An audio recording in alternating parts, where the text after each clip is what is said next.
Pemirsa, Susno 2 mantan Kabar Eskrim Polri dan Reza Indragiri hadir dalam sidang kelima guru honorer Supriyani yang didakwa menganiaya muridnya anak anggota polisi di Pengadilan Negeri Andolo, Kabupaten Konawe Selatan, Sulawesi Tenggara.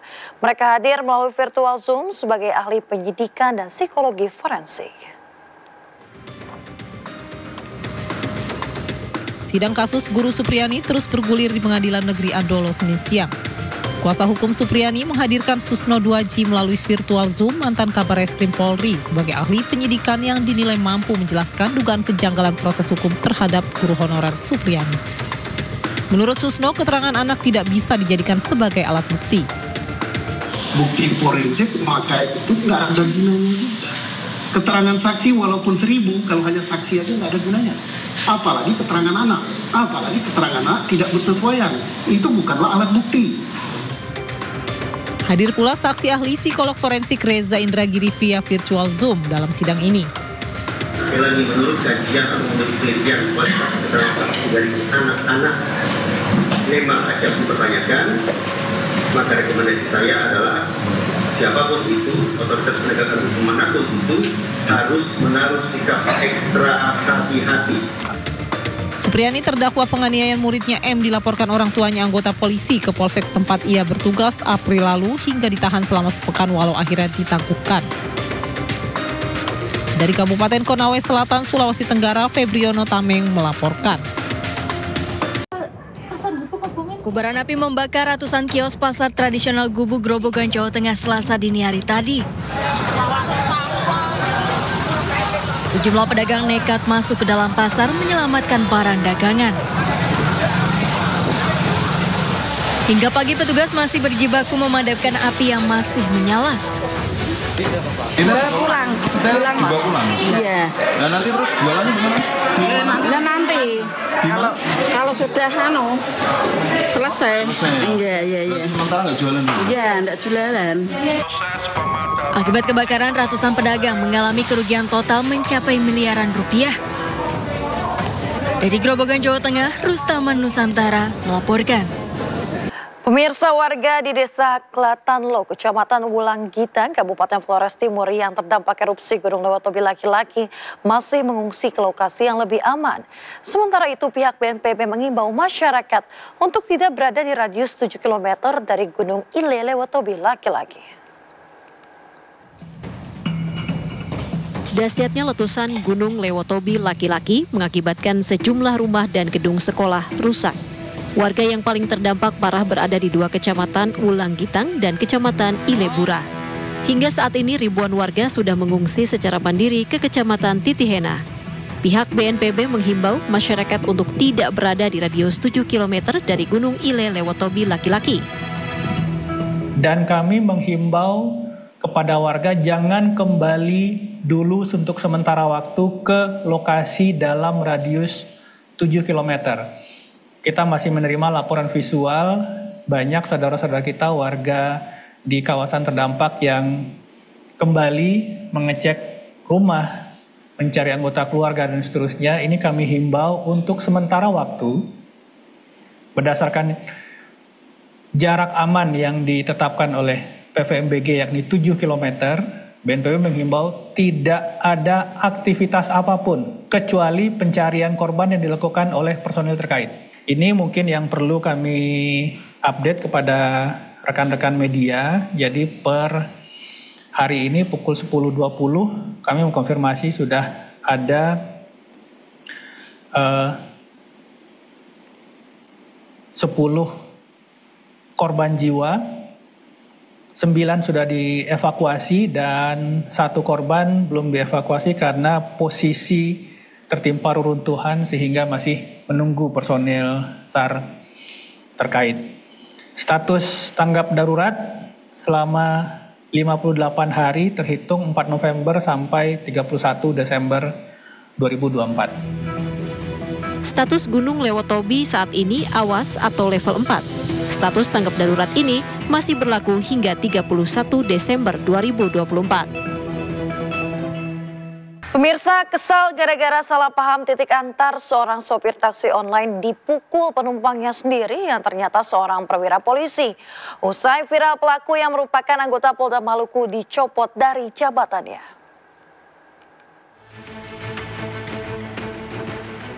Video pemukulan sopir taksi online oleh penumpangnya viral di media sosial. Gara-gara salah paham soal titik jemput, penumpang pun emosi dan memukul sopir saat hendak turun dari mobil di kawasan Semanggi, Jakarta Selatan. Belakangan terungkap pelaku merupakan perwira polisi anggota Polda Maluku, sementara perempuan bersamanya adalah calon istri. Kasus ini pun berbuntut panjang, pelaku dicopot dari jabatannya sebagai Kepala Penegakan Hukum Polda Maluku. Setelah kita menerima laporan polisi, kemudian kita tindak lanjuti, ya kita mencari yang jelas untuk yang pelaku, ya kita cari. Untuk lapor sendiri itu siapa? Ya untuk pelaku ya berupa oknum, ya kemudian itu dari penyidik langsung mencari atau menindaklanjuti. Sebelumnya korban dan pelaku sempat berdamai di Polres Jakarta Selatan. Namun karena mediasi itu syarat intimidasi, korban tetap melapor polisi dengan bekal rekaman kamera dashboard mobil. Dari Jakarta Selatan, Den Helmi Sajang Bakti melaporkan. Kita ke kasus lainnya pemirsa, hakim penerima suap atas vonis bebas Ronald Tanur telah tiba di Jakarta. Seluruhnya akan menjalani rangkaian pemeriksaan dan ditahan selama 20 hari ke depan di Rutan Kejagung.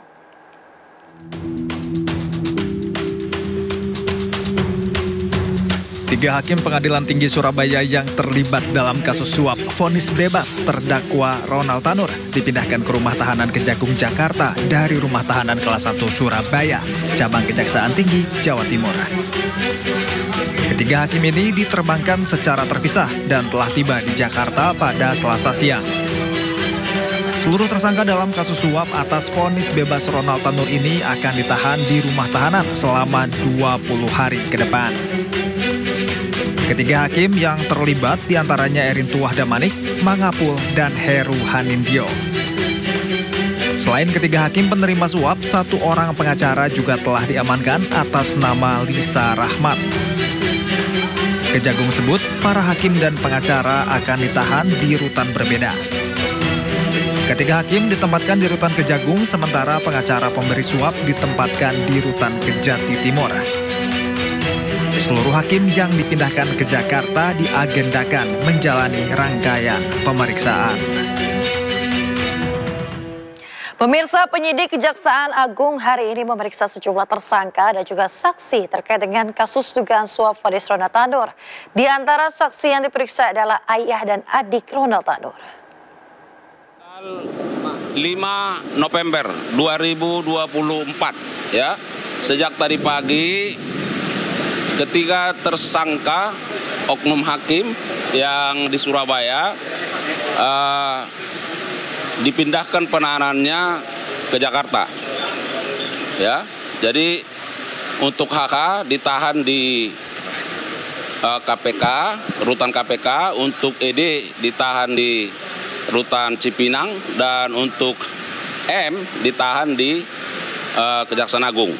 Nah, ketika hakim tersebut dipindahkan, oleh karena penyidik akan melakukan pemeriksaan secara maraton yang bersangkutan kepada tersangka lain. Dan hari ini Pemirsa, Menteri Komunikasi dan Digital Mutia Hafid hadiri rapat perdana Komisi 1 DPR RI. Dalam rapat ini Mutia turut membahas tentang oknum pegawai Menkom Digi yang terlibat kasus judi online.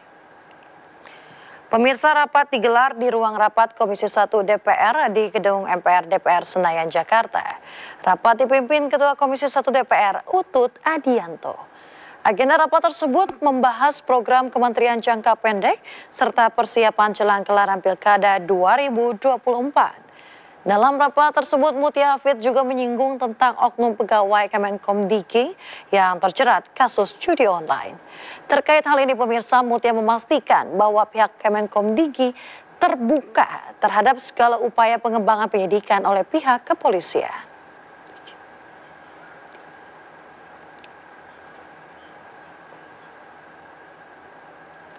kami laporkan kepada yang terhormat pimpinan maupun anggota Komisi 1 bahwa ini pil pahit.